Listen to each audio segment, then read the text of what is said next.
So what is going on, guys? This is Noah from Team JNTS, and today, guys, I'm bringing you guys my updated ALTERGEIST deck profile for the October 2018 format. For this format, I actually think ALTERGEIST is one of the better decks this format, especially because Thunder Dragons are on the rise and they're very susceptible to ALTERGEIST's forms of outing monsters. So I feel like this deck could see a lot more play for this upcoming format, which is why I decided to show you guys my deck profile. So without further ado, let's go ahead and get right into it.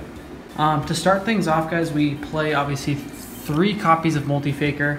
This is the God card of your deck. You obviously want to tutor this card and get this card into your hand as quickly as possible every single time. Then we play 3 Mellow Seek to grab your Multi-Faker.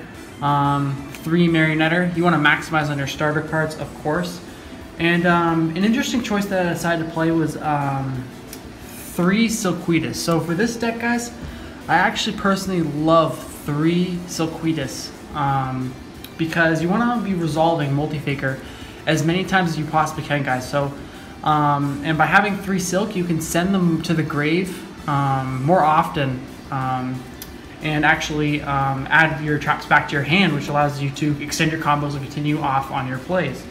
And then, of course, we play the 1 ALTERGEIST Conqueror. This card's absolutely insane. You need to play it at 1. I feel like it's a staple at this point for attack negations in terms of the ALTERGEIST deck.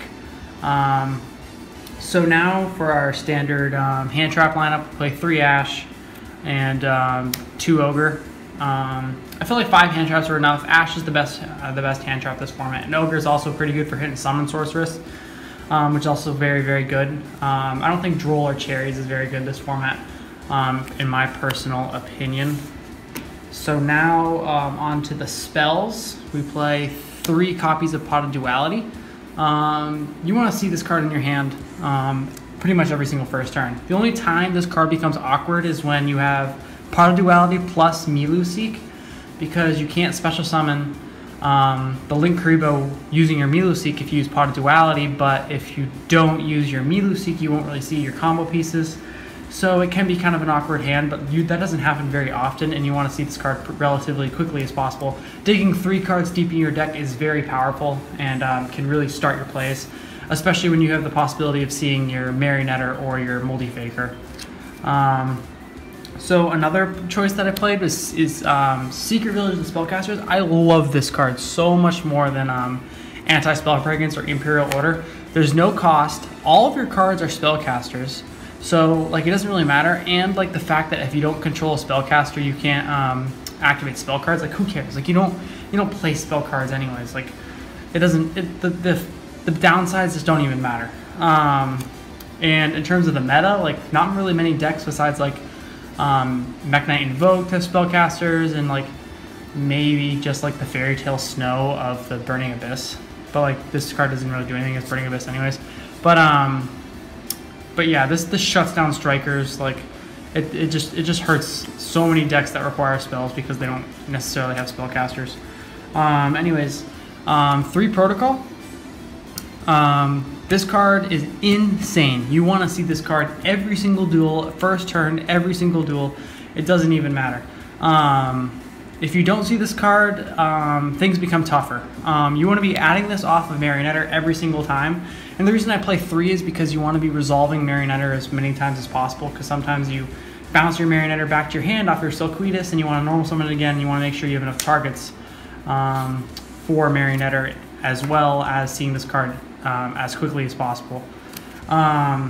Additionally, we play 2 copies of ALTERGEIST Manifestation.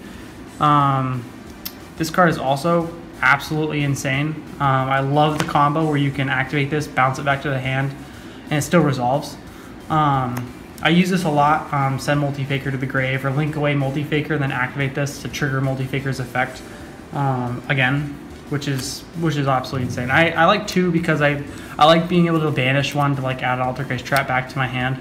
That's why I play 2, because I want to make sure I always have 1 extra to use. And another card that I feel as if is absolutely necessary is 3 copies of Reckless Greed. This card is insane. It doesn't matter if you see multiples of them, because you can activate 3 of them and you still only skip 2 draw phases. So you can actually end up drawing 6 cards and still only be skipping 2 draw phases, which is absolutely insane in my opinion. This card, Altergeist, is already a slow deck to begin with, so opening this actually doesn't hurt you at all. Because a cool thing is, if you draw in a multi-figure off this, you can special summon multi-figure right away, because multi-figure activates on the resolution of a trap card. So when Reckless Greed activates, draw 2 cards. If you drew in a multi-figure, you can actually trigger multi-figure right away. And Reckless Greed is an absolutely insane card for this deck. I recommend that you all play it. And another meta choice that I ended up playing is 2 copies of Heavy Storm Duster. This is mostly for the Sky Striker matchup and a lot of back row decks. I feel as this is important to play nowadays, but as you know, Thunder Dragons are becoming very, very popular. So I might end up cutting this in the future, but this is what I'm playing currently at the moment. So here we go. And then another card that's essential for seeing first turn is Personal Spoofing. This card is not a hard once per turn, which is insane. Like anything that's not a hard once per turn is absolutely insane, because a cool little thing is, like, if you control an Altergeist card, plus if you have like a multiple spoofings on activated, you can actually like negate like so many of your opponent's attacks by like activating spoofing, shuffling Konkiri back into the deck, adding Konkiri, they get a replay battle, negate attack, activate spoofing, and if you have Silquidus on board plus Link Karibo, which you turn out almost every single time, you can at times you can end up with like 4 to 5 attack negations, which is like super funny watching your opponent try to attack at you, and they just can't. So yeah. And then we also play 3 copies of Solemn Strike. Now this card is great for this format. It negates effects and attacks and special summons. You can just flip this the second your opponent tries to summon Sorceress. I sold. They activate an effect. Literally any effect. You just flip strike. It can really hurt them. Usually you want to wait till your opponent brings out their boss monster, then you just strike them. This can hit This can hit Titan. Although it can protect itself. Actually, no, it can't protect itself on Solemn Strike because you can't chain to the activation of Solemn Strike. But yeah, so Solemn Strike. So now on to our extra deck. So we play 1 Link Karibo, 1 Claire and Rushka. This card's really important for when you're under Rivalry of the Warlords. Speaking of which, I don't play Rivalry because I don't necessarily like it as much. I don't know. I'd rather be playing other cards like Solemn Strike and stuff like that. But yeah, 1 Claire and Rushka. 1 Prime Banshee. This card is all right. I mean, like it's in your out to Ultimate Falcon pretty much. If like you happen to pop it, you can make Hextia and then point it to Prime Banshee. Then Hextia boosts up to like 3,600 attack, I believe, which is your out to Ultimate Falcon. And then we play 3 Hextia. This card is the best card in your extra deck. So like honestly, you don't end up going into a lot of these other extra deck cards that I play besides Hextia. Link Karibo, Claire and Rushka sometimes, Prime Banshee almost never. But yeah, so that's pretty much for the rest of these Altergeist related cards that you actually might go into. But yeah, so we play a lot more removals. We play Akashic Magician, as well as Phoenix and Cerberus. So yeah, these are kind of our removal. I would, in the future, I'm going to play Borload and Boral Sword. I just don't have those copies on me at the moment right now. But I would play those in substitute for these cards, which I'm about to show you. So right now I play Cherry's Targets, Kagari, Firewall, Dante, Toad, Electromite, which I'll probably cut. And then this is Awakening the Dragon Target, Redraptor, Ultimate Falcon. So yeah, I would cut these guys. Probably in the future for probably like Topologic Trispania or Bomber Dragon, Boraload, Boral Sword, and I don't know, a few other removal cards. I'll have to figure that out. But yeah, that's just kind of a gist of what you can play in your extra deck if you decide to play Cherry's Targets. But yeah, you mostly end up just going into like your Hextias. You rarely go through all of your Hextias and then your 1 Link Karibo, or maybe Claire and Rushka, like sometimes, almost never Prime Banshee. yeah, you don't really use your extra deck like that much in Altergeist. So yeah, onto your side deck. 3 cherries, but like in the future, I do plan to cut this card for Inspector Border when I do play Borreload and Boral Sword. Inspector Border auto wins the Trickstar matchup, it auto wins the Mirror match, it auto wins so many other matchups. So yeah, cherries right now. Cherries does like auto win a lot of matchups for you, but in the future I'm gonna sub this card out for Inspector Border.